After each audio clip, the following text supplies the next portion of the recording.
Tonight, we take a slow and gentle journey through the opening hours of one of the most epic stories ever told. Game of Thrones, a world of cold winds and ancient castles, of kings and commoners, of families trying to hold on to what they love. We're going to move through it quietly. No rush, no urgency. Just the story, told softly, the way it might be told by a fire on a long winter night. Get comfortable. Let your body settle. We have a long, peaceful ride ahead of us. Episode 1. Winter is coming. Our story begins in the dark. Not the kind of dark you find inside a room with the curtains drawn. This is a much older dark. The dark of a forest in the deep north, where the trees grow so thick that even moonlight has trouble getting through. The air here is cold. Not cold the way a winter morning is cold, but cold the way stone walls are cold when no fire has touched them for a very long time. 3 men ride through this forest on horseback. They are rangers, members of an ancient order called the Night's Watch. Their job, among many things, is to patrol the lands beyond a great wall of ice that stands at the very top of the world. They have been doing this for years. Most of the time, the patrols are routine. Quiet rides through empty forest, the crunch of hooves on frozen ground, the distant sound of birds settling into branches overhead. The 3 men are dressed in black, heavy cloaks, thick leather, fur at the collars. Their breath comes out in small clouds in the cold air.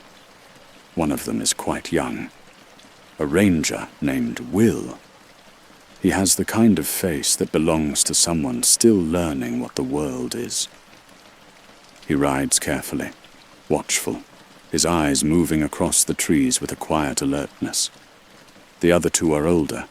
One is named Garrod, a broad man with a weathered expression and the tired calm of someone who has seen a great deal. The third is a sergeant named Royce, who leads the small group with easy confidence. He has been beyond the wall many times. He knows these woods about as well as any man alive. The forest is still. That's the thing about these northern woods that takes some getting used to. There are no sounds that shouldn't be there. No sudden noises, no cracking branches, no animals startling and running away. Just the steady quiet of trees and cold air and the soft sound of the horses moving forward. After a while, the 3 men stop. They have found something. What they find, when they reach the clearing, is a camp, or what used to be one.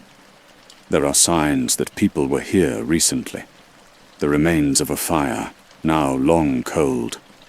A few rough shelters made from branches and hide. The scattered shapes of things that once belonged to people. But the people are gone. Or rather, most of them are. Will moves forward on foot, stepping carefully through the clearing. The ground is dark with something he would rather not look at directly. There are shapes here and there. The shapes of people, of wildlings, arranged in ways that make it clear something terrible happened to them. The bodies are positioned almost deliberately, as if whatever did this wanted them to be found. Royce moves through the clearing with a careful eye. Garrod stays near the horses, which are already shifting and pulling at their reins, nervous in the way horses get when something is wrong, and they know it before the people do. Will looks at the shapes on the ground. There are men and women here, and among them, the smaller shapes of children, all of them still, all of them cold. He takes his time moving through the clearing, stepping around the fallen, trying to understand what he's looking at. The wounds on the bodies aren't like anything a human hand would make. They are too clean in some places and too wrong in others. The expressions on some of the faces carry a kind of frozen shock. The look of people who saw something, and had no time to do anything about it. Royce calls out to Will from across the clearing. He has found something. Will makes his way toward him. And then, from the edge of the forest, something moves. But before we travel further, my name's Murphy. If these stories help you relax, feel free to like and subscribe. And if you'd like, share in the comments where you're listening from and what time it is for you. It's always beautiful to see people winding down together, across the world, under the same night sky. What comes out of the trees is not something you can prepare for with logic. It is something older than logic. Something that belongs to the world before people had words for what they feared. The figure is tall and thin and pale. Not pale the way skin gets in winter, but pale the way snow is pale. White and clean and utterly cold. Its face is sharp, with eyes that carry a color somewhere between blue and nothing at all. It moves with an ease that feels wrong, the way a leaf moves in water, drifting rather than walking. The cold that comes off it is a different kind of cold entirely. Will sees it and stops moving. Behind the first figure, there are others. They drift out from between the trees at the edges of the clearing, silent and unhurried, as if they have all the time in the world, because perhaps they do. These are White Walkers. The old stories call them by many names. The others, the cold ones, the things that come when winter is not just a season, but a warning. Most people in the world south of the wall think they are nothing more than stories. The kind of stories you tell children to keep them close to the fire at night. Old tales, folklore, nothing to concern a practical person in modern times. But Will is looking at them right now, and they are very, very real. Gareth is already at the edge of the clearing, pulling at his horse, trying to get it to move. The horse doesn't want to. Horses understand fear in a way that doesn't need explaining. Royce draws his sword. It is a brave thing to do. Not because it will help. It won't. But because it is the only thing he can think of. He turns to face the nearest walker, with the sword held up and steady, his jaw tight, his breath coming in short, sharp bursts. Will doesn't stay to watch what happens next. He turns and runs. Running in a northern forest in the dark is not a graceful thing. The branches catch at your clothes. The ground is uneven. The cold air burns your throat when you breathe too fast. Will runs anyway, crashing through the underbrush, finding his footing by instinct rather than sight. Behind him, there is a sound like nothing he has heard before. Not a scream, exactly. More like the last sound Royce is able to make. And then quiet. Will runs until the forest opens and the trees thin, and he can see the grey sky above him again. He runs until his legs will barely carry him anymore. He finds a horse, his own horse, somehow still there, still tied where he left it. And he pulls himself up onto it and rides. He rides south. That is all he can think to do. South, away from the cold and the pale figures, and the clearing full of the dead. South, back towards the wall. South, back towards the world he knows. He rides through what is left of the night, and into the pale, thin light of early morning. The forest gives way to open ground. The great wall is ahead of him. A cliff of blue-white ice, so enormous it looks like part of the sky. Even from a distance it is impressive. The largest structure in the world. 700 feet of packed ice, stretching as far as you can see in both directions. He is almost there. Almost safe. Almost. Will doesn't make it to the wall. He is captured. Not by anything terrible, but by men. Soldiers, riding in formation, moving through the open ground south of the wall, with the quiet efficiency of people who do this regularly. They wear the grey and white of House Stark, the great family of the North. Their lord is named Eddard Stark. Ned, most people call him, Lord of Winterfell and Warden of the North. Will is brought to these men before he can do anything else.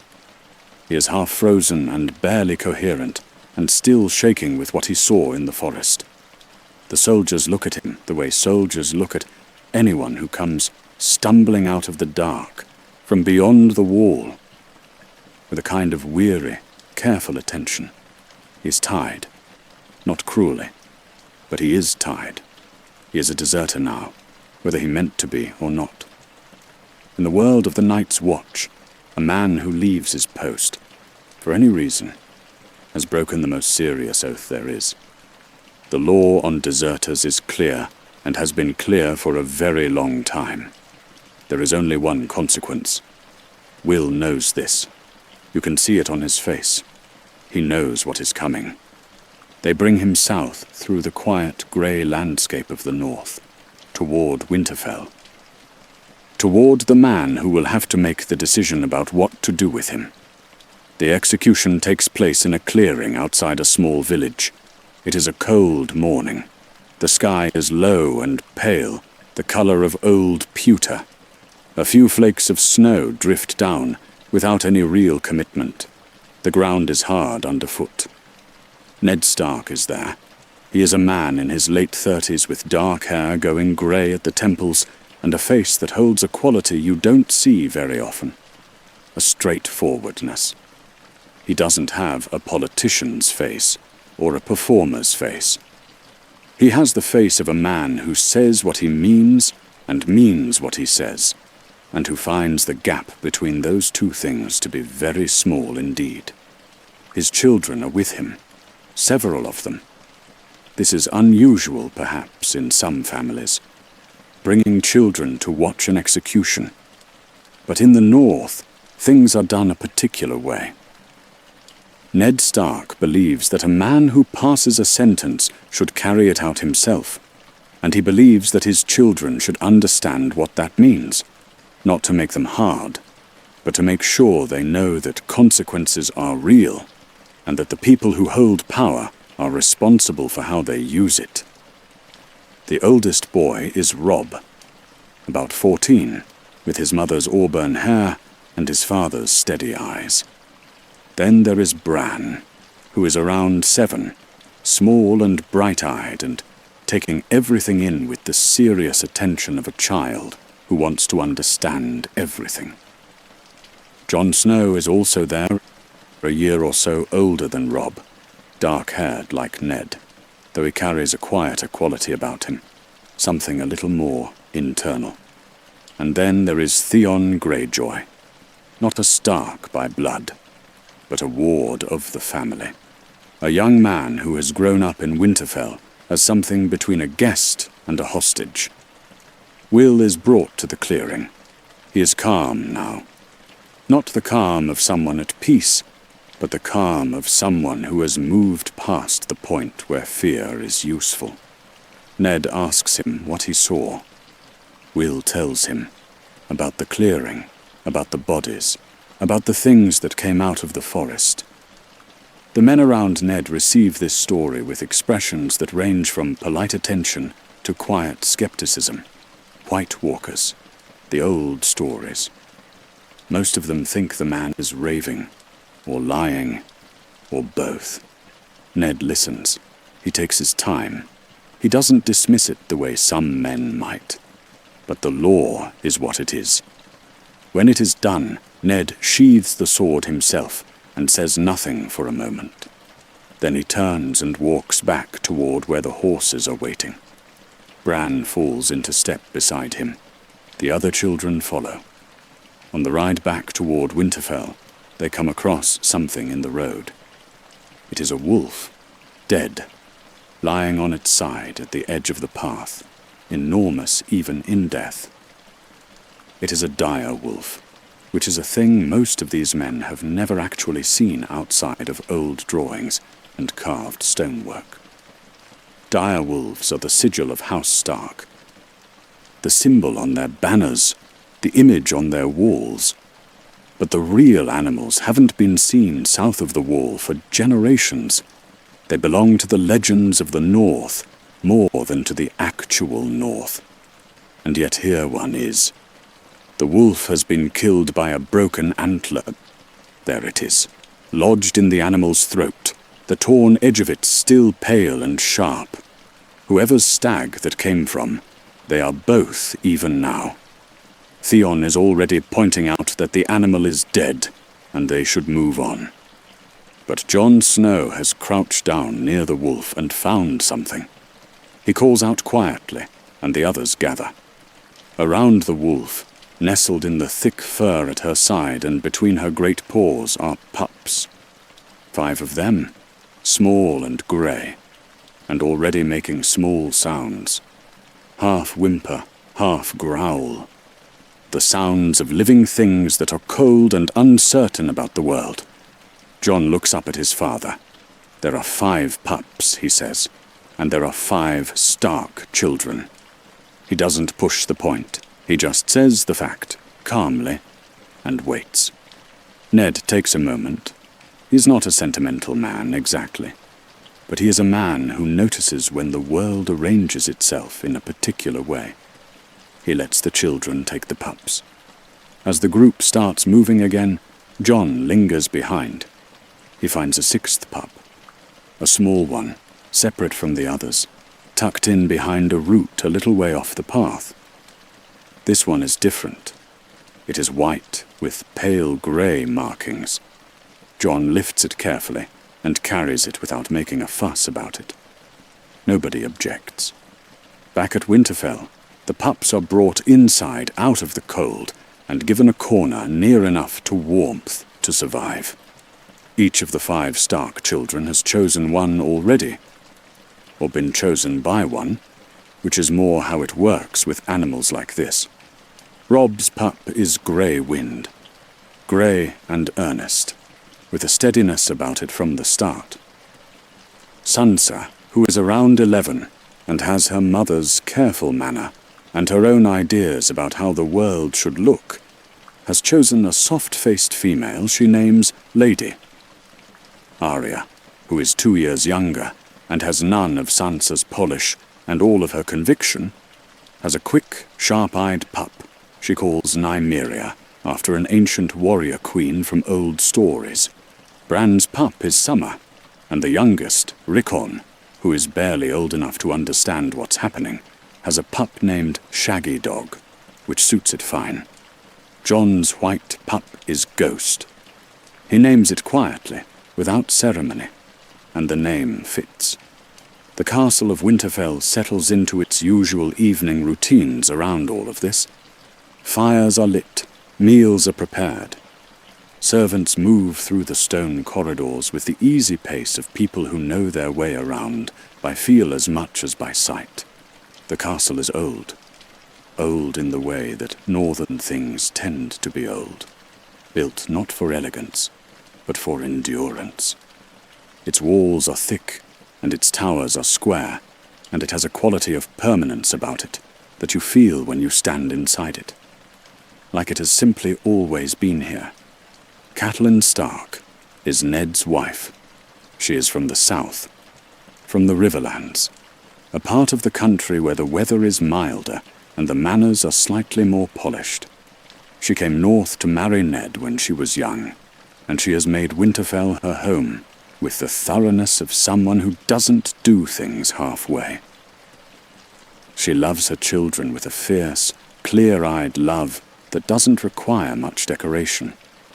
She worries, the way mothers worry, with a constant low awareness of danger that never fully switches off.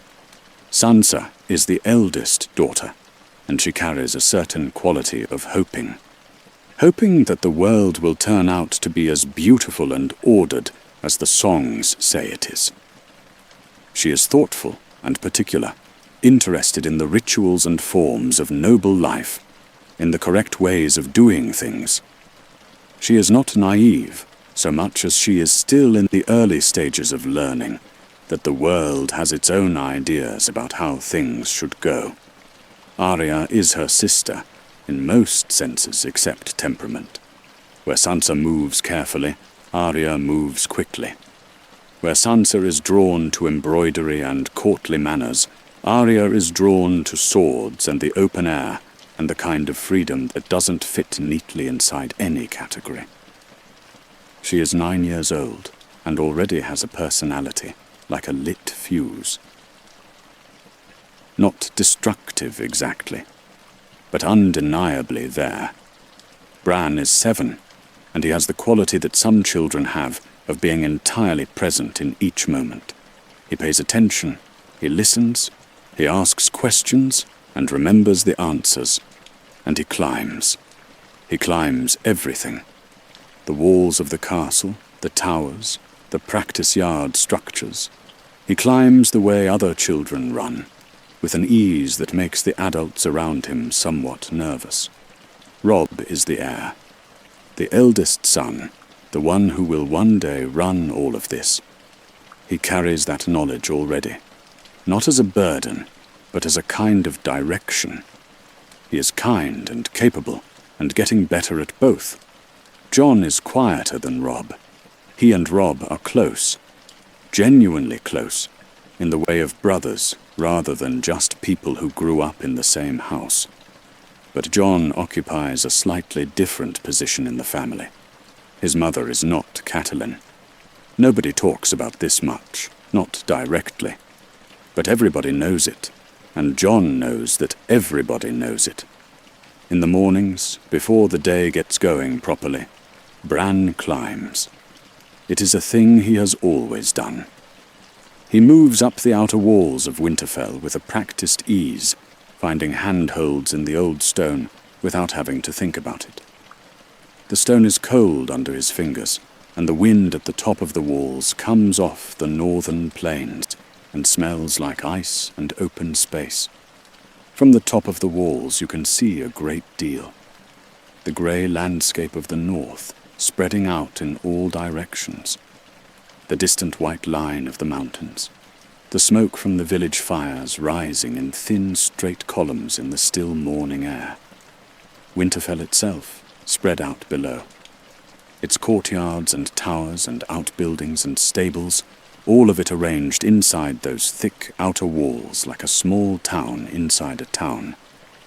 Ned watches his son sometimes from below. He has told Bran more than once, gently, to be careful. Bran is always careful. But careful for Bran and careful for most other people are different things.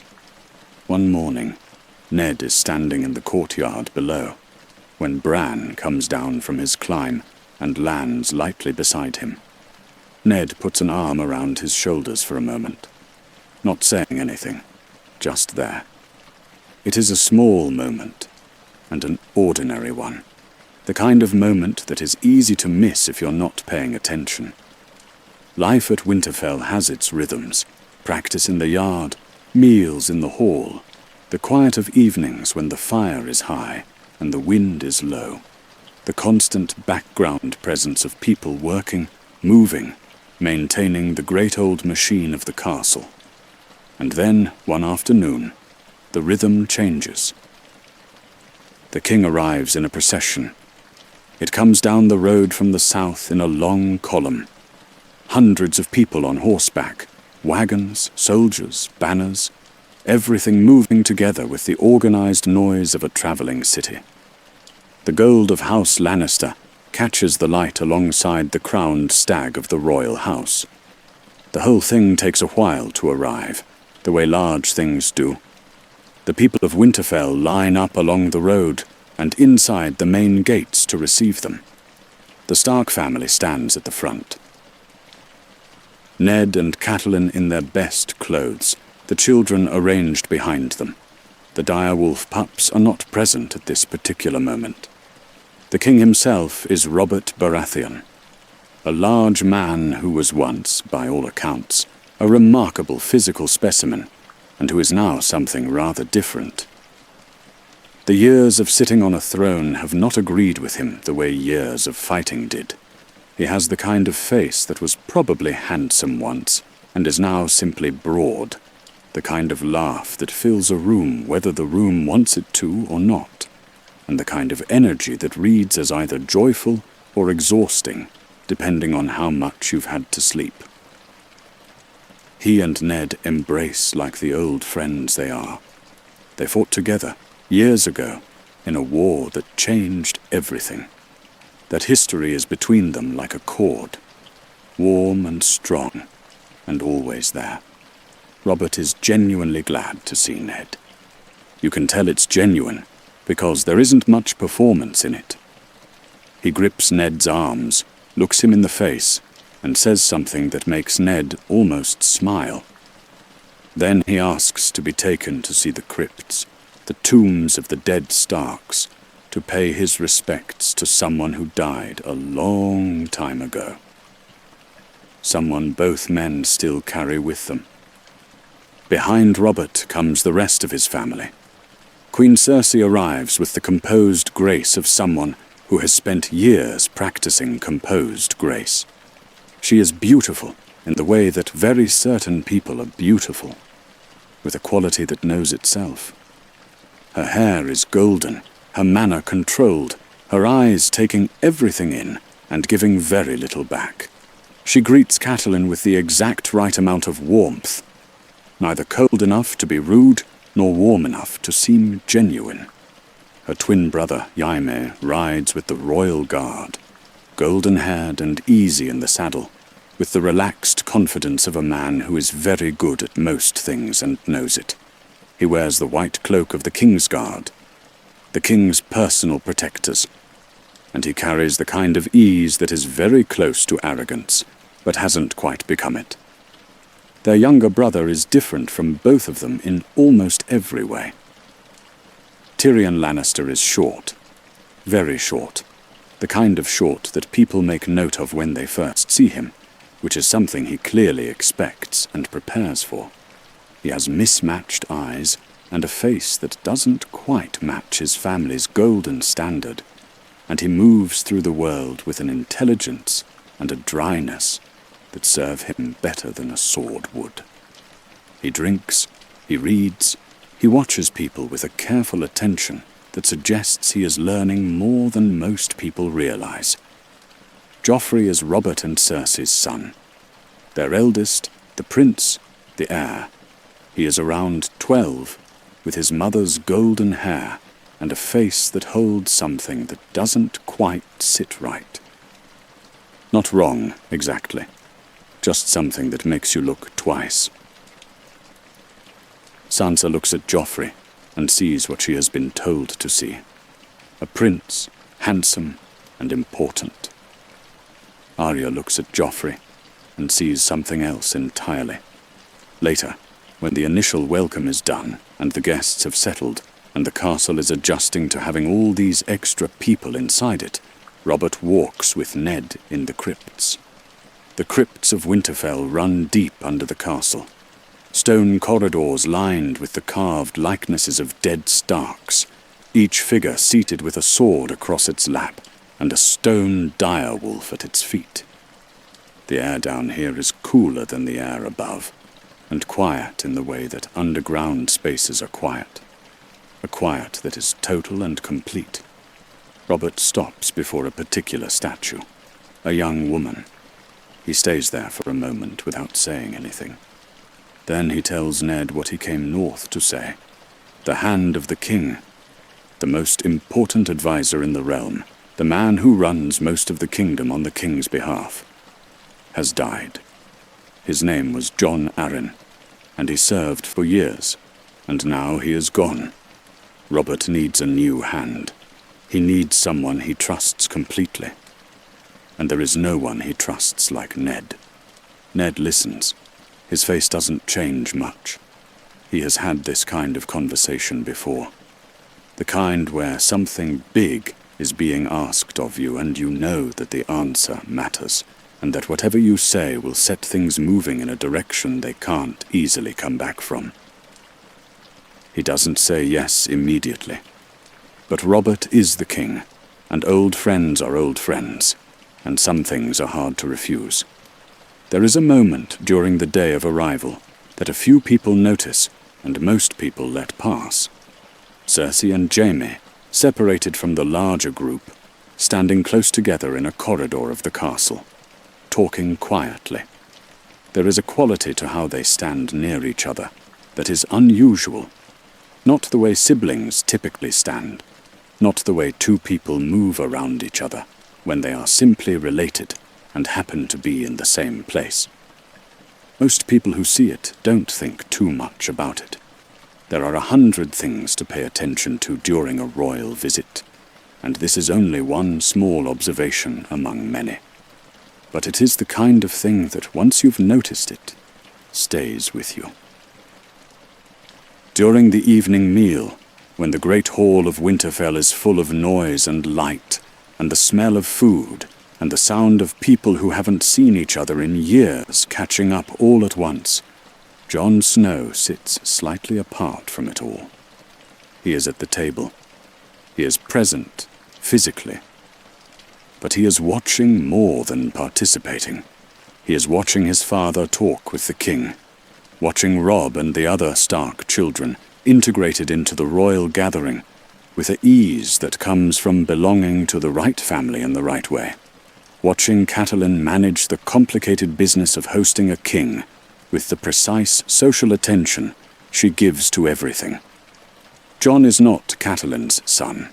This fact is never stated directly in a public room, but it is present in small ways that add up, in where he is seated, in how he is introduced, in the small calibrations of attention and inclusion that a sharp observer picks up on. Tyrion Lannister, passing through on his way to somewhere else, stops near Jon. He looks at the young man for a moment with his sharp eyes. He says something practical and a little dark, something about bastards and what it means to know exactly who you are from the start. It is not kind in the conventional sense, but it is honest in a way that Jon receives. Tyrion moves on. Jon sits with Ghost on the floor near his feet. The white pup is quiet, which is not unusual for him. That night, when the castle has quieted, and the guests are settled, and the corridors are empty, except for the night watch, Ned and Catelyn talk. They talk the way long-married people talk, directly, without too much preamble, because they know each other well enough to skip most of the preliminary steps. Catelyn sits by the window, and Ned moves around the room with the restless energy of a man thinking through something that doesn't have an easy answer. He tells her about Robert's offer, the hand of the king, King's Landing, the South. Catelyn's reaction is not simple. She is a careful person, and careful people weigh things before they react. She loves Ned, and she loves this life they have built here, and she is not enthusiastic about any of it moving somewhere else. But she is also intelligent, and she understands what a refusal might mean, what it might do to the friendship, to the relationship between the North and the throne. They go back and forth the way partners do, not arguing exactly, talking through, finding out what each of them actually thinks by saying it out loud. Ned does not want to go south. He is a northern man. He belongs here. But there is something else, something about Jon Arryn's death that nags at him. Jon Arryn was not just any man. He was the person who raised Ned, after a fashion, who helped shape him, and the circumstances of his death feel to Ned like they deserve more attention than they have received. A letter arrives. It comes from Lysa Tully, Catelyn's sister, who is Jon Arryn's widow. Lysa lives at the Eyrie, a castle perched in the mountains of the Vale. She writes in her own hand, and she writes in a way that suggests she was afraid when she wrote it. The letter says that Jon Arryn was not simply taken by illness, that he was killed, that the Lannisters were responsible. Catelyn reads it once, then again. She holds the letter for a moment in the quiet of the room. Then she does something practical. She burns it in the fire, The information is dangerous, and written evidence of it more dangerous still. She tells Ned what it said. The conversation changes after that. It is no longer a question of whether to be polite to the king. It is a question of what is actually happening in King's Landing, and whether the man Ned considers his closest friend is surrounded by people who have already killed once and may be willing to do so again. Ned considers all of this for a long time. He is not impulsive. He turns things over in his head carefully and methodically, the way he does everything. In the end, Ned agrees to go. Not with enthusiasm, not with ambition, but because the job needs to be done by someone who can be trusted, and because something is wrong in King's Landing, and someone with clear eyes needs to go and look at it.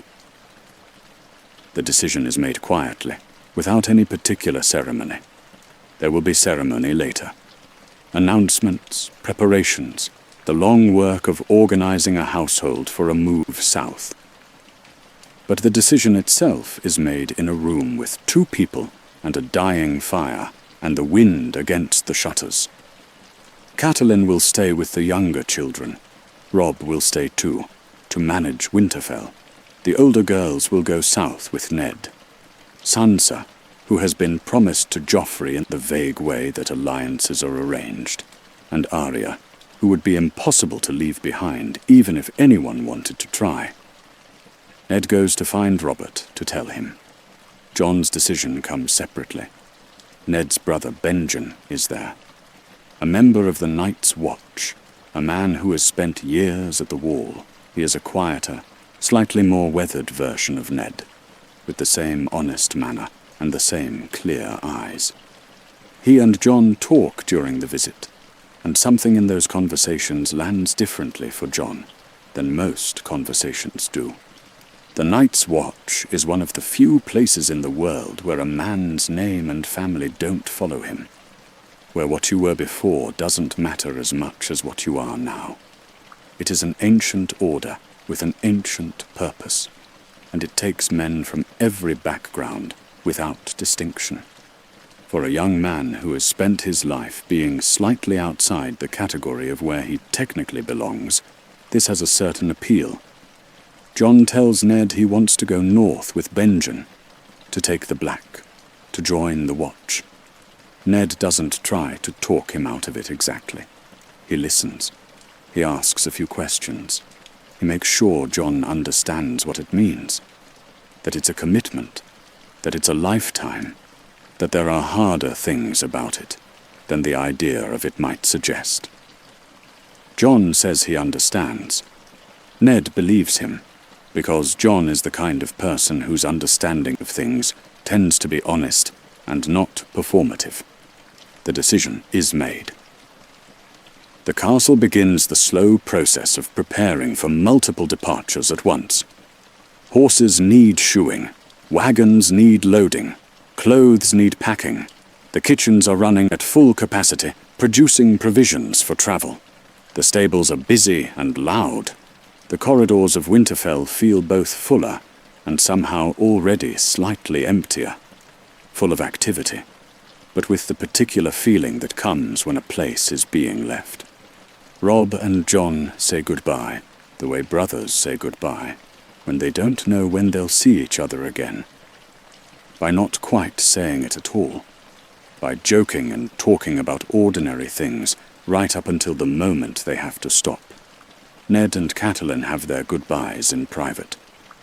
They have been together long enough that the words are mostly unnecessary.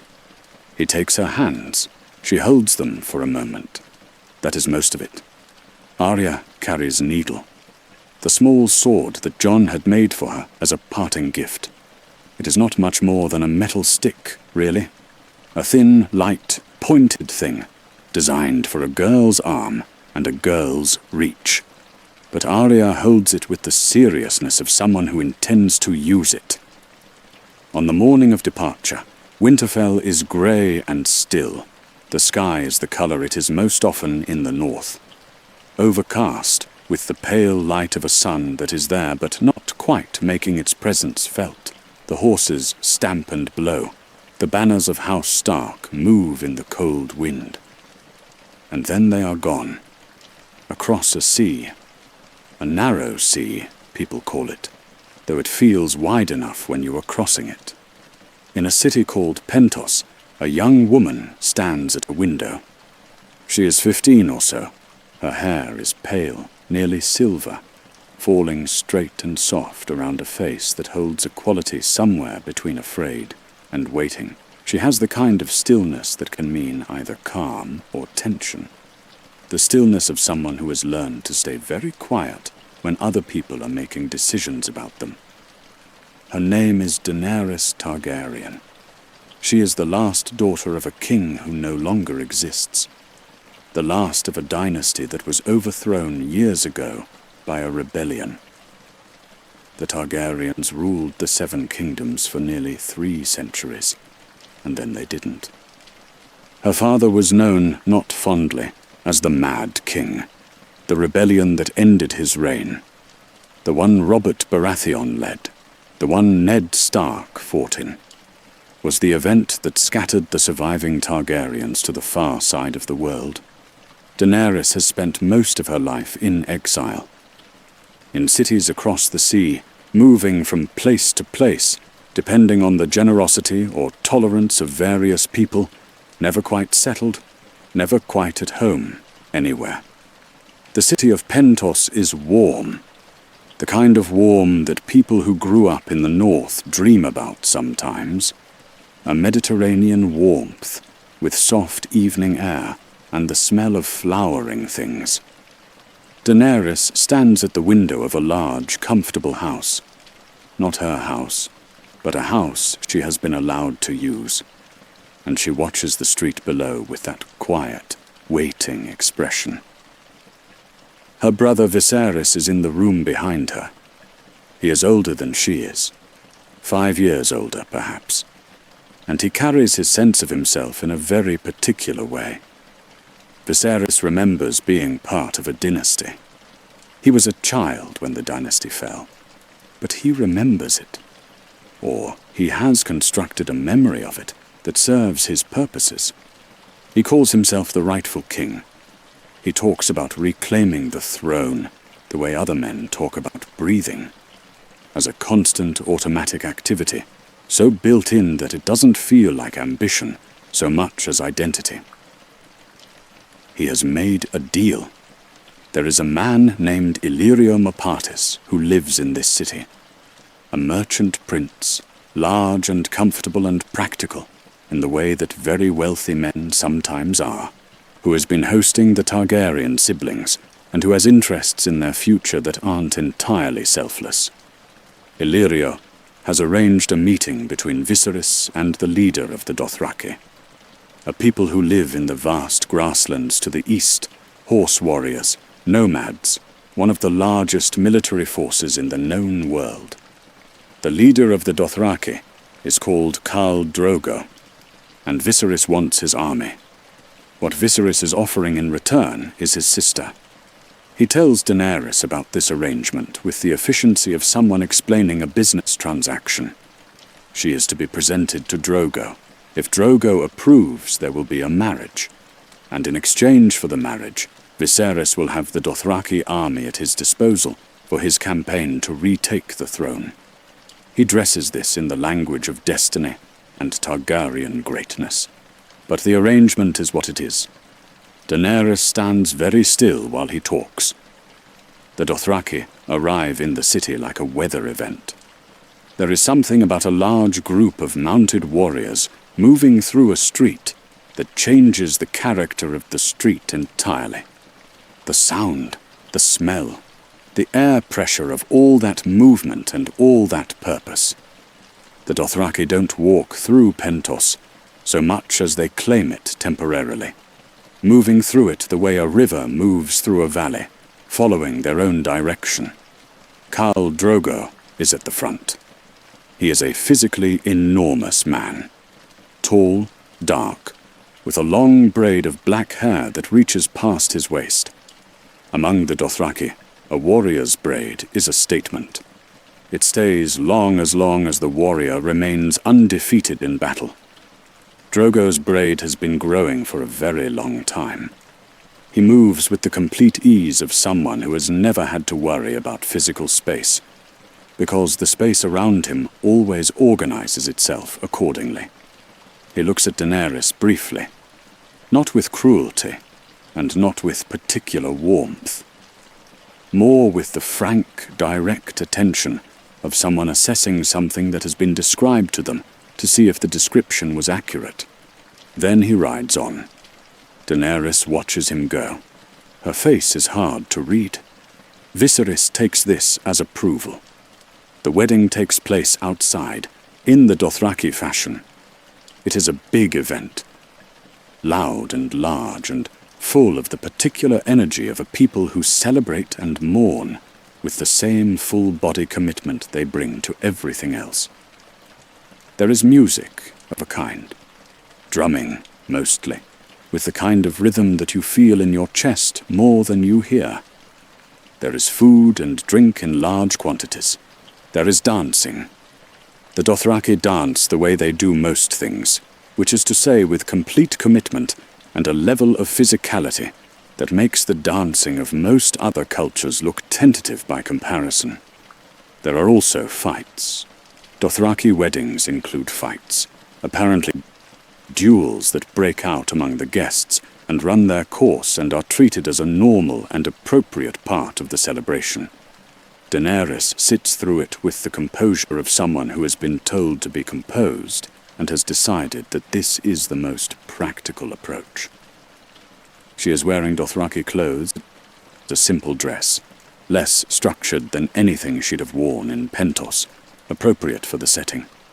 She watches the crowd, the dancing, the fights. Drogo sits beside her for portions of the evening. They don't have a common language, not yet. They exist in the same space with the slightly formal awkwardness of two people who have been placed next to each other by other people's decisions. The evening ends in the way it was always going to end, and Daenerys carries herself through it with a kind of quiet endurance. Among the wedding gifts that arrive for Daenerys, there is one that is different from all the others. A wooden chest, lacquered, sealed. When it is opened, there are 3 eggs inside. They are large, too large to hold comfortably in one hand, and their surfaces are covered in scales, each scale catching the light differently depending on the angle. One egg is a deep, rich red. One is green with streaks of bronze running through it. One is almost black, with patches that seem to shift in the light. They are dragon eggs. Dragons have been gone from the world for 150 years. The last ones died in captivity, their bones now collected and displayed in the great throne room in King's Landing. They belong to history more than to the living world. The eggs themselves are ancient, whatever they are now. Fossils, some people say.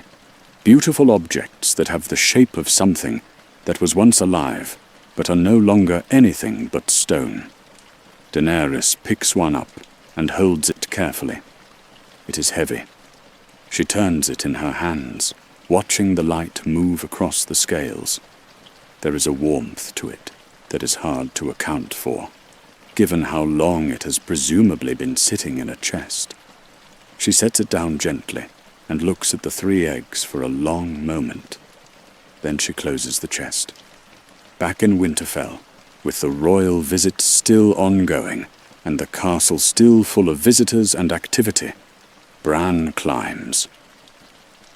He moves up the outside of one of the older towers, a part of the castle that isn't used much anymore, that has a slightly neglected quality about it. The stone here is rougher than in the main parts of the building. The mortar between the stones crumbled in places, leaving good handholds for small fingers. He has climbed this tower before. He climbs most things. His mother has asked him not to. Told him more than once that the drop from the top would not be survivable. Bran has heard this, and has concluded that the solution is to not fall, which is a different conclusion from the one Catelyn was hoping he would reach. He goes up steadily, finding the familiar places, moving with the ease of practice. Above him, the sky is grey and cold, and the wind is light. Below, the castle grounds spread out, the practice yard, the stables, the main keep, the well. He reaches a window level and pauses there, holding on with one hand, looking out. The view from here is one of the better ones in Winterfell. You can see over the outer walls from this height. You can see the road south, the village, the open plains beyond. You can see, if you look carefully, a long way. He is about to start moving again when he hears something from inside the tower. Voices, muffled through the stone. He shifts his position slightly, tilting his head towards the window, the way children do when they are listening to something they probably weren't supposed to hear. He looks through the open window. Inside the room, two people, Cersei and Jaime. Together in the way that Bran, at 7 years old, is just old enough to understand, means something, though he doesn't have all the words for exactly what it means. They are not just talking. They are not just standing in the same room. They see him. Jaime's expression changes, not slowly, but in the immediate way that expressions change, when surprise is followed quickly by a decision. He moves to the window. He looks at Bran hanging there on the outside of the tower wall, holding on, looking back at them. He says something to Cersei. She says something back. He takes hold of Bran. It is very quick. Jaime holds Bran's arm for a moment. Not aggressively, in those first seconds. Almost gently. And then not gently at all. He says something, very quietly. Something about how the things we do for love don't stop being what they are. And then he lets go. Bran falls. The ground of the castle yard below is very far away. The episode ends on the way down. On Bran's face. The open-eyed, complete, wordless shock of someone in the middle of something they have no frame for. On the grey sky above him that he is moving away from. On the walls of the castle, rushing past. We don't see the landing.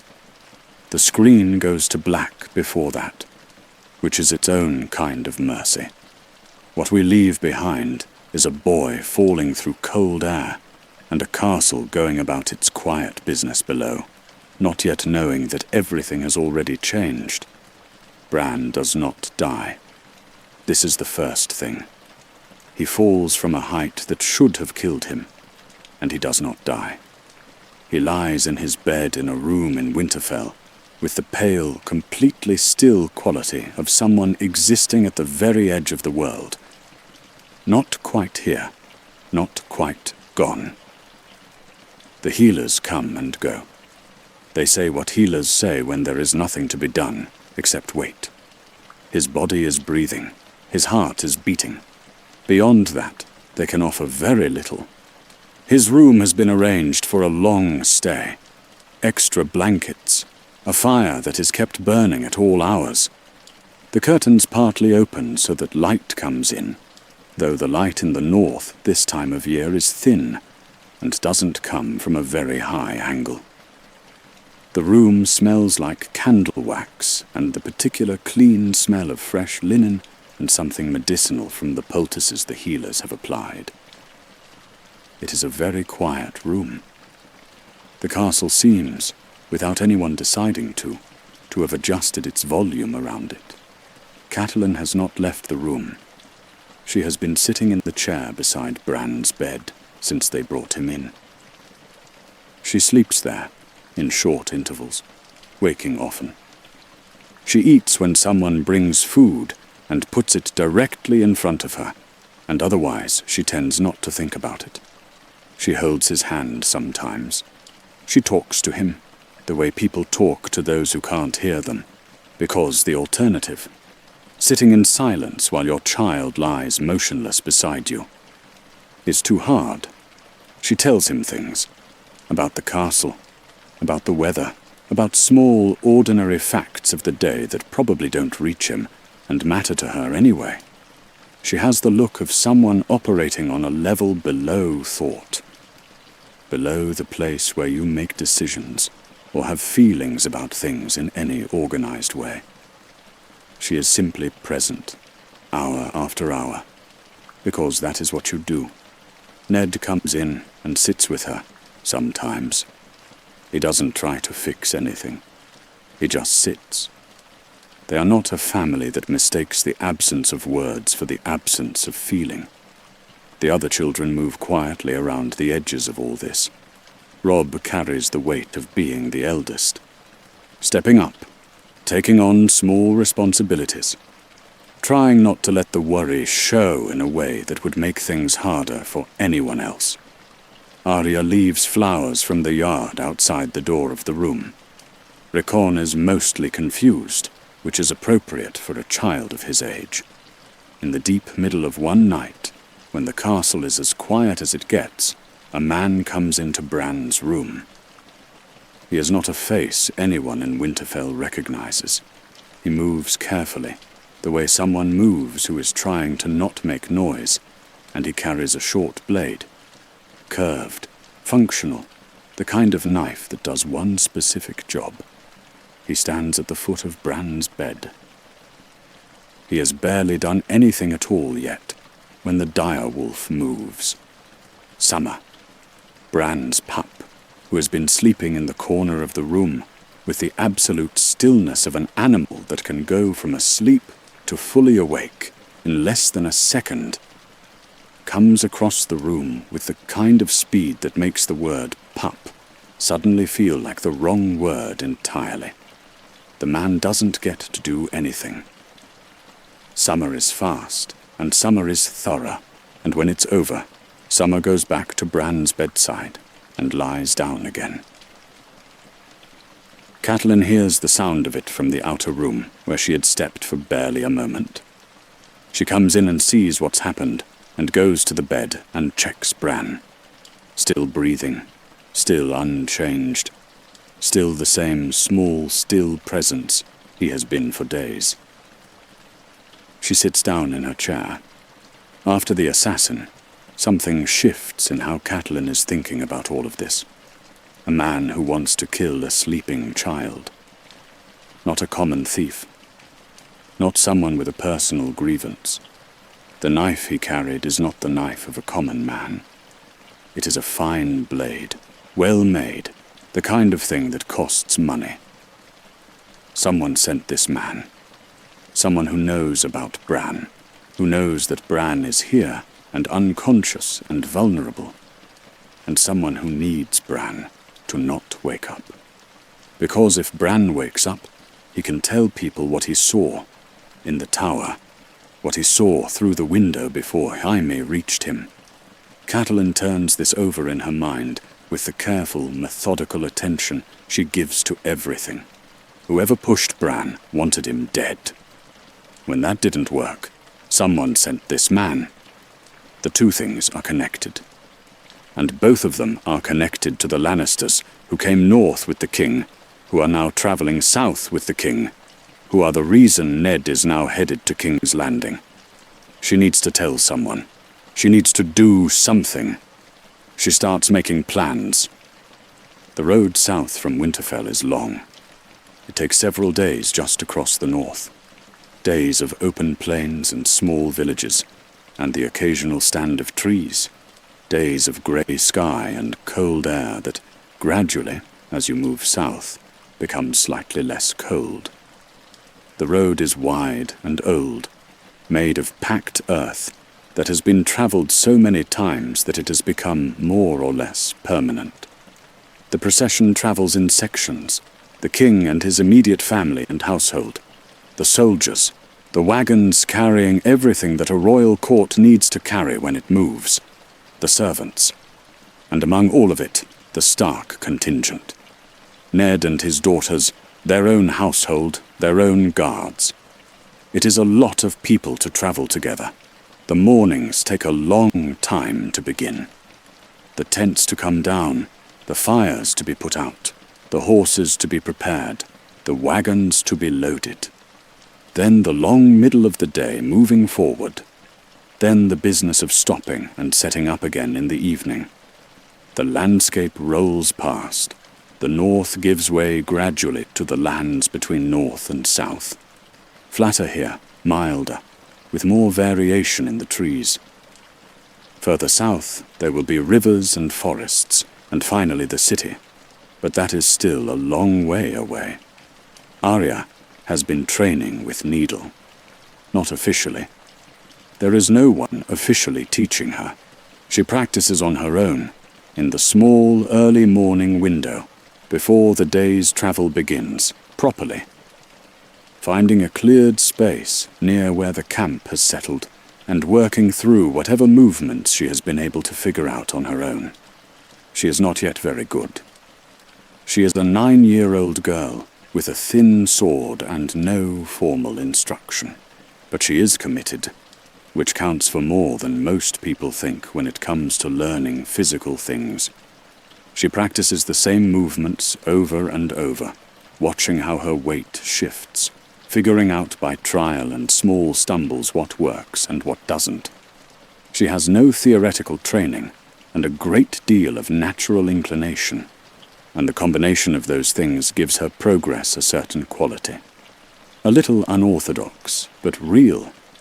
Her father sees her practicing one morning. He doesn't stop her. He watches for a moment, and something in his face when he watches has a kind of recognition in it. This is his daughter, doing a thing that she clearly needs to do, and stopping her would accomplish nothing except make her feel unseen. So he doesn't stop her. He watches, and then he moves on. Sansa has been spending time with Joffrey. They ride together sometimes in the middle of the day, close to the front of the procession where the important people travel. They talk. Or Sansa talks, and Joffrey responds. He is charming in a way that requires monitoring to understand. He says the right things, uses the right words, performs the role of attentive prince with a fluency that is at least partially genuine.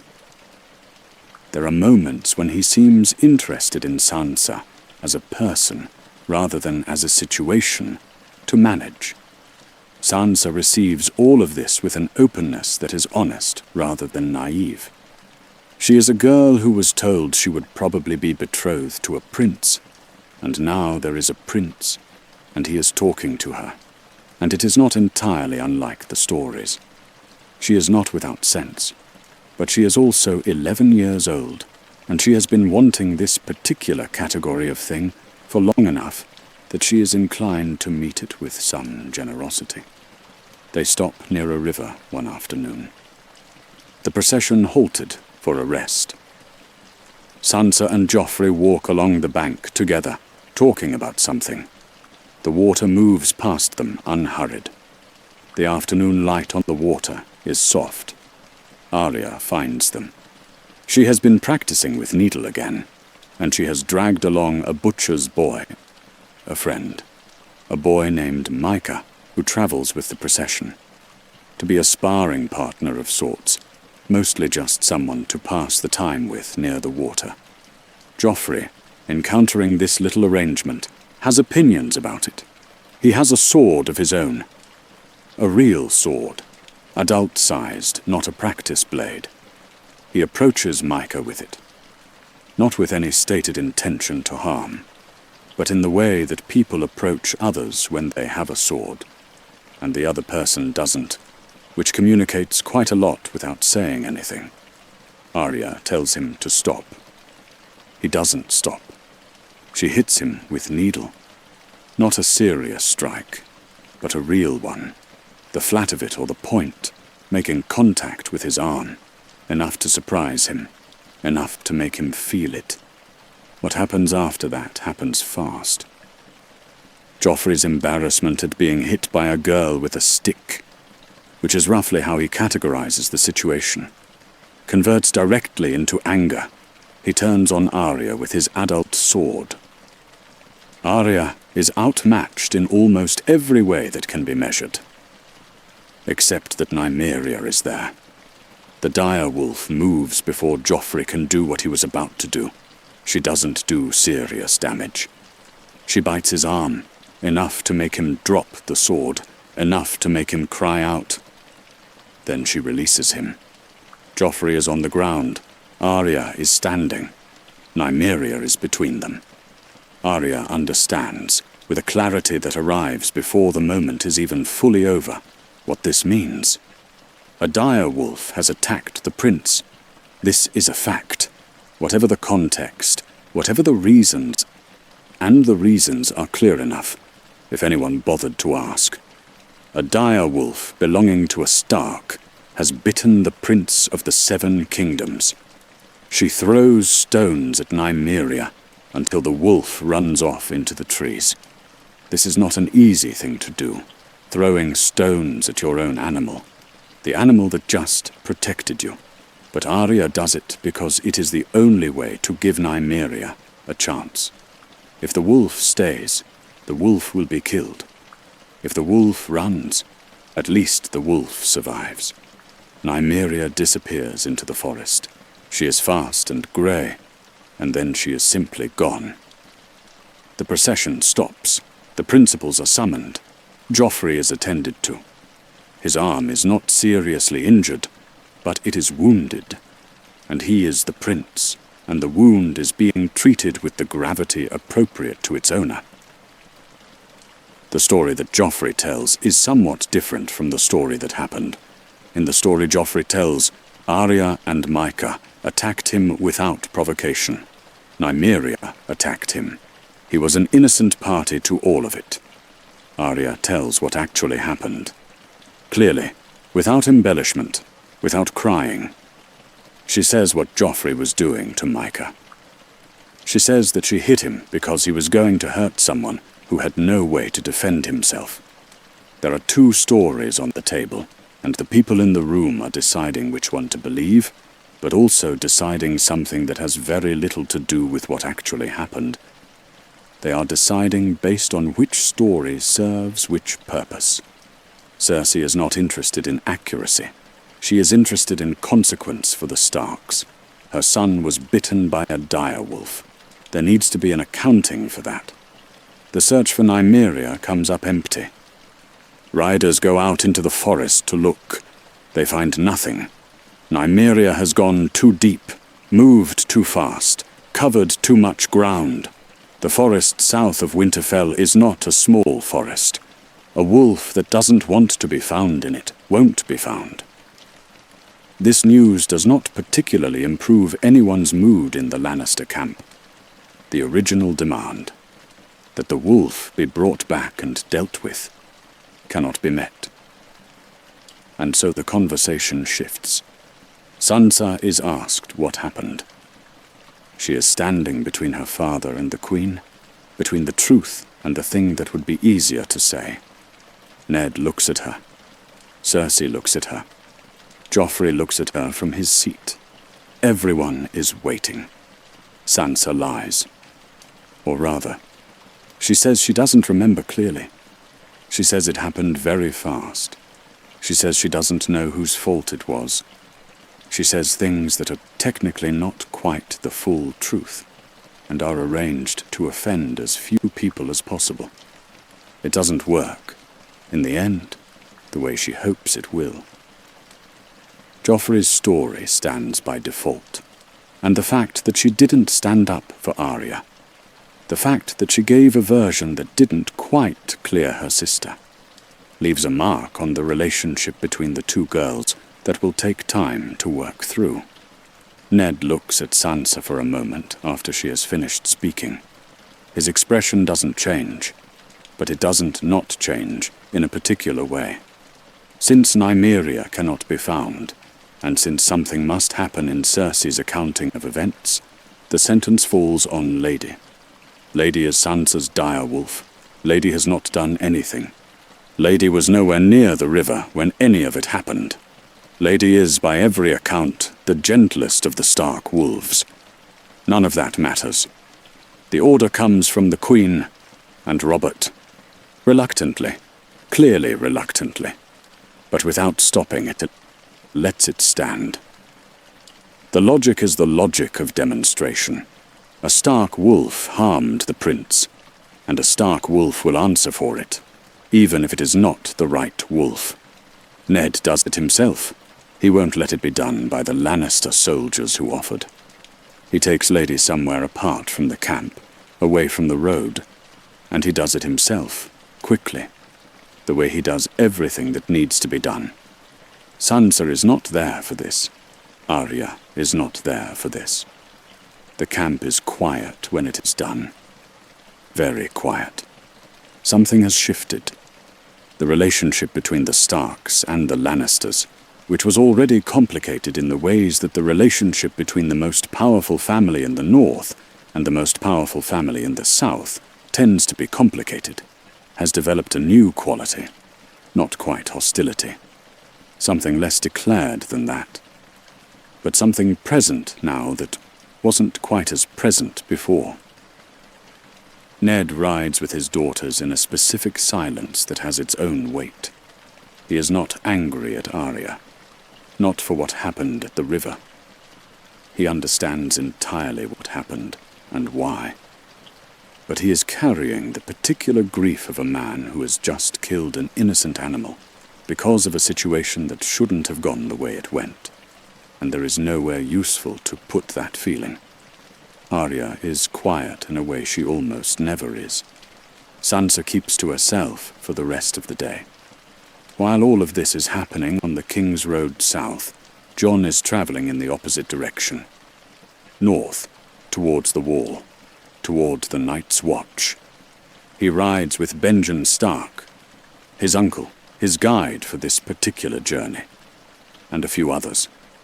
The party is small and moves quickly by comparison to the royal procession.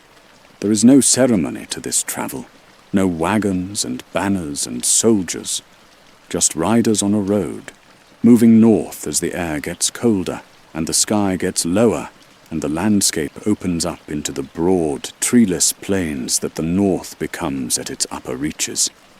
Jon has Ghost with him. The white direwolf has gotten bigger, still young, but getting less small every day. Ghost rides in front of Jon on the horse sometimes, tucked against the pommel of the saddle, watching the road ahead with those pale eyes. Jon is quiet on this journey, but it is a comfortable quiet. Not the silence of someone suppressing something, but the silence of someone who is thinking, who is moving toward a thing they've decided on, who doesn't need to fill the space with words. Tyrion Lannister, it turns out, is also heading to the Wall. This is unexpected. Tyrion is many things. A Lannister, a wealthy man, a person with access to any comfort the world can provide. But he is also someone who is genuinely curious about the world, in a way that leads him to go and see things that most people of his station would see no reason to visit. He has never been to the Wall. He wants to see it. He says this simply, without much elaboration, in the way of someone who has learned that explaining himself too thoroughly tends to invite arguments he didn't want to have. He attaches himself to Jon's group with the easy manner of someone who expects to be accommodated, and usually is.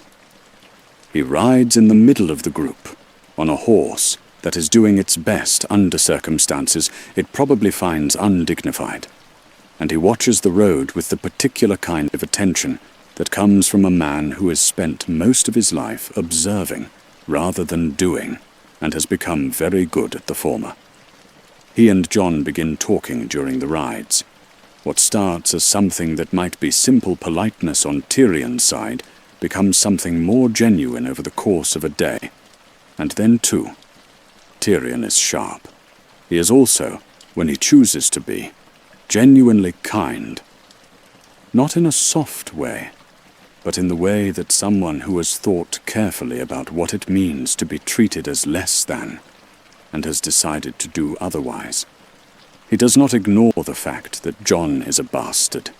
He does not politely step around it the way most people do, treating it like a wound you shouldn't poke. He talks about it directly, almost clinically, as a thing that exists in the world and has certain practical implications that are better understood than avoided. He tells Jon, somewhere on that road, with the grey sky overhead and the northern air coming off the hills, that the first thing a person should do is acknowledge exactly what he is. Not wallow in it. Not be ashamed of it. Just know it, the way you know the name of a place you're traveling through. As useful information about where you are and what to expect. They talk about bastards and younger brothers, about the various ways the world assigns you a category before you've had a chance to demonstrate who you actually are. About the gap between what you are supposed to be and what you actually want. It is one of those conversations that happens on a long road, in the middle of a long journey, where the distance and the quiet make things easier to say than they might be otherwise.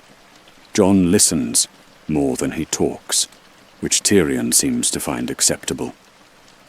Ghost walks alongside them for portions of the journey, close to the horses, but not bothered by them, picking his way through the scrub grass at the road's edge with that quiet, deliberate way he has of moving through the world. Castle Black is not what Jon was expecting. He had an idea of it, built from the stories. An ancient fortress, impressive and austere. The last line of defense against the darkness in the north. An institution with gravity to match its purpose. What Castle Black actually looks like is a castle that has been slowly losing to time for several centuries. It is enormous in its footprint. Long, low walls extending for a long way in both directions. But many of those walls are damaged or empty. Buildings that were once full are now hollow. There is work being done constantly, the kind of maintenance work that is always slightly behind where it needs to be. The Night's Watch has been declining for years. It no longer attracts the kind of numbers it once did. But it is still there. The wall is still there. And the wall, at least, is exactly as impossible as the stories say. It rises from the ground at the edge of the castle with a scale that the mind works hard to accommodate. 700 feet of blue-white ice. The cold coming off it is immediate and total. Standing near it, you feel very small in a way that is both humbling and slightly reassuring. Something that large and that old has a permanence about it that's hard to argue with. The new recruits at Castle Black are a varied group. Some of them are here for the same reason Jon is. Choice, more or less, a desire to be part of something with purpose. But many of them are here because this was the alternative to something worse. Men who broke laws and were given a choice between the wall and other consequences. Men sent north because they had run out of better options. They spar together in the practice yard. Or they try to spar, with varying degrees of success. Jon has been trained by the best in the north. His footwork is good, his instincts are sharp, his form is consistent. The other recruits have not been trained the way he has. This creates an awkward situation that Jon handles badly at first, the way young men who are good at things sometimes do. He is better than everyone else, and he makes sure everyone else knows it. And this does not make him popular. It takes Benjen having a direct, blunt conversation with him to point out what he is actually doing. Not just demonstrating competence, but making other men feel small. And Jon, to his credit, hears it. He starts teaching. Instead of simply winning, he spends time with the other recruits, showing them what he knows, sharing the training that made him good. The atmosphere in the practice yard shifts. The days at Castle Black settle into a routine. Early mornings, cold. Practice in the yard. Meals in the common hall. The food simple and functional rather than anything more than that. Training in the afternoons. Climbing practice, horse management, basic combat techniques. Evening patrols. Night watches. The men who have been there a long time have a particular quality about them. Practical, slightly worn, with the patience of people who have been in the same place doing the same thing for a long time and made their peace with it. They don't romanticize the watch. They also don't dismiss it. It is a thing that needs doing, and they are the ones doing it. The man who oversees the training of new recruits is called Sir Alistair Thorne. He is a hard man, not randomly cruel, but deliberately unyielding, with the kind of manner that comes from believing that softness at the wall leads to deaths at the wall. He doesn't like John particularly. He doesn't warm to the idea of a lord's son arriving and doing everything better than the men who've been struggling for months to get to a basic standard. The resentment in his manner is specific and consistent. John learns to navigate around it the way you navigate around a sharp corner you've already hit once. There is a boy among the recruits. A plump, bookish, nervous young man from a merchant family who came to the wall under circumstances he would probably prefer not to have to explain. His name is Samwell Tarley, and he is so thoroughly unsuited to physical combat that watching him in the yard is almost painful. He holds a sword like he's been asked to hold something dead. He runs like someone who has never run before, and is only now learning that this was a mistake to put off. The other recruits are not kind to him. John watches this for a few days. Then he steps in. Not dramatically, not with a speech, but practically. He positions himself near Sam in the yard. He redirects the worst of the mockery without making a production of it. He starts talking to Sam in the evenings. Sam, it turns out, has read more books than most of the people in the entire castle have seen. He knows things about the history of the Watch, about the lands beyond the wall, about the various factions and families of Westeros that John finds genuinely useful. And Sam, for his part, is so grateful for basic decency that the friendship forms quickly and solidly. Benjen Stark leaves Castle Black relatively soon after John arrives. He is going out on a ranging mission beyond the wall. A patrol into the deep north, the kind that the Watch sends out regularly, and the results of which are not always what you would hope. He says goodbye to John simply and warmly, the way Starks say goodbye, without a great deal of performance. John watches his uncle's small party ride out through the tunnel in the wall and disappear into the landscape beyond. The wall closes behind them, in the sense that the landscape beyond it is simply there and then isn't. Not because of any door, but because the white vastness swallows people quickly. He turns back to the castle. John sleeps in a small, cold room and listens to the sounds of the wall at night. The creak of settling ice, the wind moving across the top of it, the distant sounds of the forest below. In the morning, the light comes in pale and early, and the whole thing starts again. He writes a letter home. He has heard nothing yet about Bran. The news hasn't caught up with him this far north. He describes the wall, the castle, the other recruits. He keeps it simple. He mentions Ghost, who is growing fast. He folds the letter and sends it south with a rider and goes back to training. Ghost curls against his feet at night. The wolf has grown some more. The Dothraki move. They are not a people who stays in one place. They travel across the Dothraki Sea. The vast grasslands that fill the center of the continent east of the narrow sea following patterns that have been established for generations, moving toward markets and water and grass for the horses. A kalasar in motion is a river of people and animals and wagons, stretching for miles, raising a cloud of dust that can be seen from a long way off. Daenerys is part of this now. She rides with the kalasar near the front, where the Khal and his blood riders travel. She has been given her own horse. A pale horse, silver-grey, well suited to her. And she has had to learn to ride it properly, which is different from how she rode before. The Dothraki sit differently in the saddle. They ride with a looseness, a kind of integration with the horse's movement that takes time to develop. The horses respond to different signals, subtler ones, communication through weight and balance, rather than just rein and spur.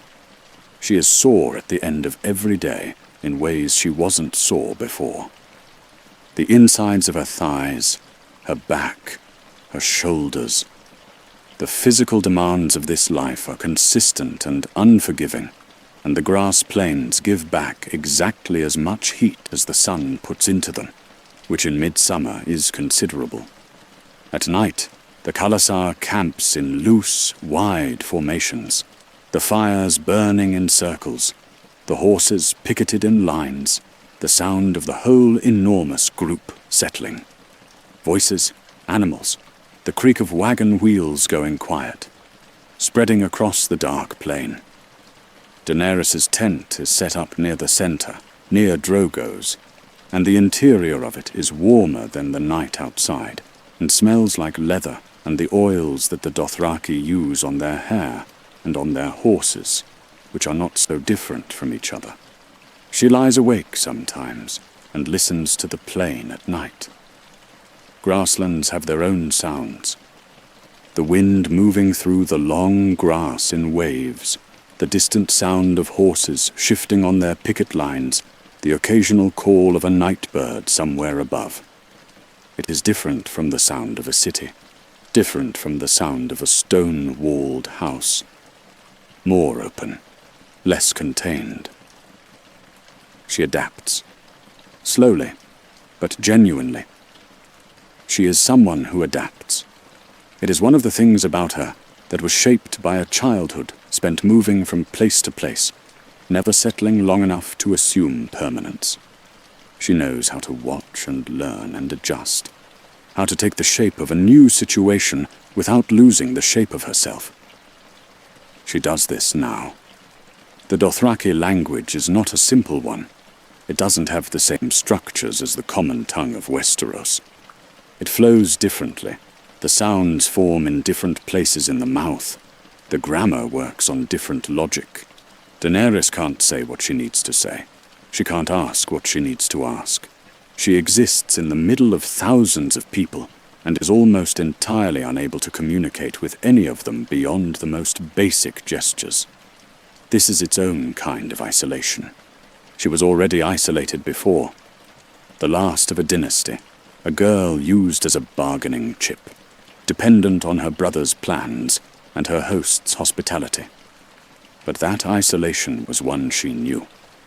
This new isolation is total in a different way, because she is surrounded by activity and life, and none of it is accessible to her. Her new husband is courteous in his way. She is his wife. She is treated accordingly. But courtesy in the Dothraki sense is not the same as tenderness, and there is still no common language. She watches. She listens. She pays attention to everything. Among the women who travel with the kalasar, there are several who have been assigned specifically to Daenerys, handmaids, more or less. Women who tend to her, travel with her, look after her needs. 3 of them are Dothraki girls, Iri, Jikwi, and Doria. Doria is different from the others. She came to the kalasar from the pleasure houses of Lys, a city across the sea known for its culture and its entertainments. She speaks more languages than the others. She understands what Daenerys came from, and she understands also what Daenerys doesn't yet know about where she is now. Doria teaches Daenerys, not the Dothraki language. Ire handles that, patiently, going over words and phrases with Daenerys in the quiet hours of the afternoon. Doria teaches her something else, about how to hold herself, about how to be in a room rather than just present in it, about the difference between being carried along by events and being someone who participates in them. She tells Daenerys, gently, in the way that good teachers tell you things, that she has more power than she thinks, that power is not always physical or loud or blunt, that there are other kinds. Daenerys listens. Something changes, not immediately, not in a single moment, but over the course of days and then weeks, something begins to shift in how Daenerys moves through the world. She learns more of the language, not fluency, not yet, but enough to communicate in basic ways, enough to thank people in their own words, which matters more than most people realize, enough to ask questions, enough to give simple direction. She learns to ride the way the Dothraki ride. The soreness in her body becomes less present as the muscles that need to be there build themselves. She starts each morning more ready for it than she was the morning before. She begins to understand the logic of the Khalasar, who the important people are and why, what the rhythms of the day mean, what is expected and what is respected. She is paying very close attention all the time, building a picture. She holds one of the dragon eggs sometimes in the evening, when the camp is settling and the light is going. She sits with it in her lap, feeling its weight and its warmth, turning it in her hands. There is a morning when Drogo, preparing to ride out with his blood riders, pauses near Daenerys' tent. She is already up, already mounted on her pale horse, already waiting, dressed for riding, her silver hair braided back from her face in a Dothraki style she has learned from Iri. He looks at her for a moment. There is something in the way he looks. Not the same assessment as the wedding, not the frank appraisal of someone deciding. Something else, something that acknowledges a person.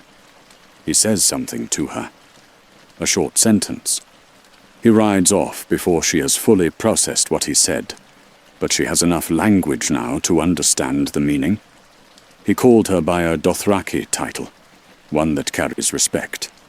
She sits on her horse and watches him go, and something in her face changes. Not dramatically, not in a way that someone passing by would necessarily notice. But the quality of her waiting has changed. It is no longer the waiting of someone who has no other option. It is the waiting of someone who is paying attention because she chooses to. Catelyn leaves Winterfell in secret. She does not leave easily. She has a son lying unconscious. She has younger children. She has a castle to run. But she has made a decision, and Catelyn Stark, once she has made a decision, is not easily talked out of it. The dagger, the curved dagger that the assassin carried when he came for Bran. It is a fine blade. Too fine for a hired killer. Too fine for someone of no particular standing. Someone gave it to the man who came to kill her son. She needs to find out who. She travels quickly and quietly, with a small escort. Trusted men. People who won't ask questions, or say more than necessary. They take roads that are not the main roads. They move at a pace that covers ground without drawing attention. The journey south takes her through changing country. The north giving way to the middle lands, and then the south. The air gets warmer, the trees get more varied. The sky seems somehow wider, which is a trick of latitude more than anything else. King's Landing appears at the end of a long day of travel as a large, complicated, somewhat chaotic accumulation on a hill above a wide river. It is the capital of the Seven Kingdoms. It is old and dense and busy in the way that capital cities tend to be busy, with the noise and movement of too many people doing too many different things in too small a space. The smell of it reaches you before you're fully inside it. Catelyn has been here before. She was a young woman then. She is not sure the city has improved. She needs someone who knows the city, who knows the people, who can help her find out about the dagger without alerting the wrong people. The person she reaches out to is someone she has known since childhood. Petyr Baelish, called Littlefinger. He grew up in her father's house. They were close once, in the way that children who grow up together are close, in the way that becomes more complicated as you get older. Petyr is a small, slight man with a pointed beard and a quality that is difficult to fully name. A sharpness, a kind of attentiveness that never quite relaxes, a manner that could be called charming if you were feeling generous about it. He has risen in King's Landing through a combination of financial intelligence and the kind of political navigation that requires a certain relationship to principles. He runs the treasury. He knows where most things are. He is very glad to see Catelyn, and this gladness is mostly genuine and also partly useful, and with Petyr, those two things are hard to fully separate. She shows him the dagger. She asks him if he knows it. He handles it carefully. He looks at it for a long moment. Then he tells her that he does know it. He tells her that this dagger used to be his. He lost it, he says, in a bet. He bet on the wrong man in a tournament joust, and the man he lost it to was a Lannister. The Lannister that Petyr identifies is Tyrion. The dagger went to Tyrion as the winnings of a wager years ago. This is the piece of information that Catelyn has traveled all this way to find, and it lands with a weight that she has to be careful not to show on her face in front of Petyr, whose eyes don't miss much. Tyrion Lannister's knife, in the hands of a man who came to kill her son while he lay unconscious in Winterfell. She thinks about Bran's fall. She thinks about the tower. She thinks about what Lysa wrote in the letter that she burned. She thinks about all the pieces and how they fit together, and the picture they make is not a comfortable one. Petyr is watching her think. He waits, in that particular way of his, with a patience that doesn't quite look like patience. He tells her he can help her. He tells her he has always wanted to help her.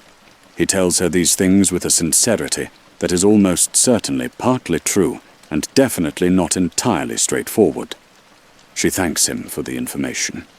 She moves carefully in her response to the offer of help. Catelyn doesn't stay in King's Landing long. On the road back north, travelling through the Riverlands toward home, her group stops at an inn. The inn at the crossroads. A large, busy establishment where many roads meet.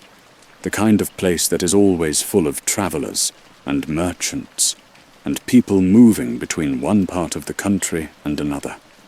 She is eating, trying to rest, trying to plan her next move. The inn is full of noise and movement, and then Tyrion Lannister walks in.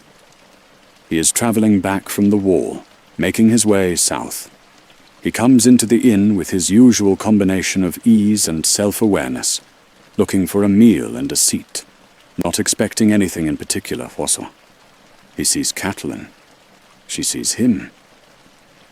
The moment stretches. Then Catelyn does something that takes nerve. She stands up. She looks at the people around her in the common room. Not just her own guards, but all the other men there. Knights, some of them. Men from various northern families who recognize her. She speaks clearly and directly. She names herself.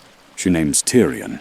She says that this man, she believes, sent a killer to murder her son. And she calls on the men there, by the guest rights and the bonds of the North, to help her take him. there is a moment of complete stillness. Tyrion, to his credit, doesn't run. He is smart enough to understand that running is exactly the wrong thing to do. He looks at Catelyn with those mismatched eyes, and his expression is the expression of someone processing several things at once. Surprise, calculation, a kind of grim recognition that the situation has become very complicated very quickly. He says quietly that he has no idea what she is talking about. She doesn't argue the point in the room. She simply says she means to find out, and that he will come with her. The men in the room have made their decision. She is Lady Stark, Catelyn Tully of Riverrun, wife to the Warden of the North. And this is the Imp, a Lannister, which in the North means something specific. The balance of sympathy is clear. Tyrion is taken. Not roughly, there is no real violence to it. But he is surrounded, and he is made to understand that he has no choice. And he looks at Catelyn with an expression that is hard to read entirely. And he says something that is both an observation and a warning, that this is going to cause problems. He is not wrong about that. Catelyn knows it. She takes him anyway. The inn quiets down behind them as they leave. The fire crackles in the grate. Outside, the horses are brought around, and the road leads north through the night, cold and long and going somewhere uncertain for everyone involved. And there we are. 2 episodes deep into a story that is only beginning. 2 evenings' worth of a world being introduced. Its people, its distances, its quiet tensions, and its loud ones. Its cold northern mornings and its warm foreign evenings. Its children learning things they didn't expect to have to learn. Its parents trying to hold things together with both hands. Winterfell sits under its grey sky with its fires burning and its wolf pups growing. The road south winds through changing country. The wall stands in the dark at the top of the world, enormous and indifferent. Across the sea, a young woman holds a warm egg in the evening and thinks about things she doesn't have words for yet.